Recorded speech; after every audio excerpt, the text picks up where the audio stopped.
મિત્રો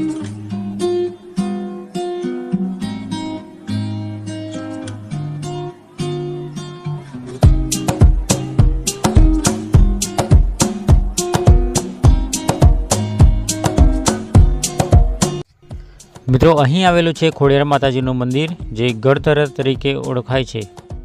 મિત્રો આ મંદિર અમરેલી જિલ્લાના ધારી ગામથી આશરે 5 કિલોમીટરના અંતરે આવેલ છે, જે ખોડિયાર ડેમ તરીકે પણ ઓળખાય છે। મિત્રો અહીં નોરતાની આઠમના દિવસે મોટો યજ્ઞ રાખવામાં આવે છે અને દર્શન માટે દૂર દૂરના ભક્તો આવે છે।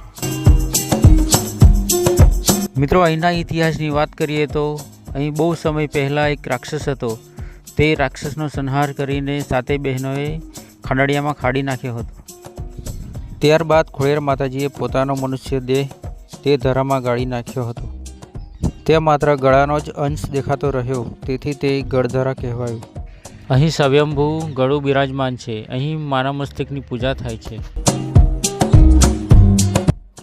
મિત્રો નવગણને પણ ખોડિયાર માતાજીએ અહીં જ દર્શન આપ્યા હતા।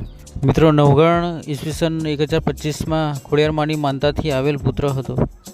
મિત્રો રાહદિયાસને 44 વર્ષ સુધી પુત્ર પ્રાપ્તિ નહોતી થઈ, ત્યારે તેમના પટાણી સોમલદેએ આઈ ખોડિયાર પાસે પુત્ર પ્રાપ્તિની યાચના કરી હતી અને સોઢી રાણીની શ્રદ્ધા ફળી અને આઈ ખોડિયારની કૃપાથી રા નવગણનો જન્મ થયો। મિત્રો કહેવાય છે કે રા નવગણ જ્યારે બેન જાહલની વારે ચડ્યો હતો ત્યારે તે અહીંથી પસાર થયો હતો અને નવગણનો ઘોડો આશરે 200 ફૂટ ઊંચેથી નીચે નદીમાં પડ્યો હતો, ત્યારે આઈ ખોડિયારે તેની રક્ષા કરી હતી। મિત્રો આજે પણ ઘોડાના પગનું નિશાન અહીં જોવા મળે છે।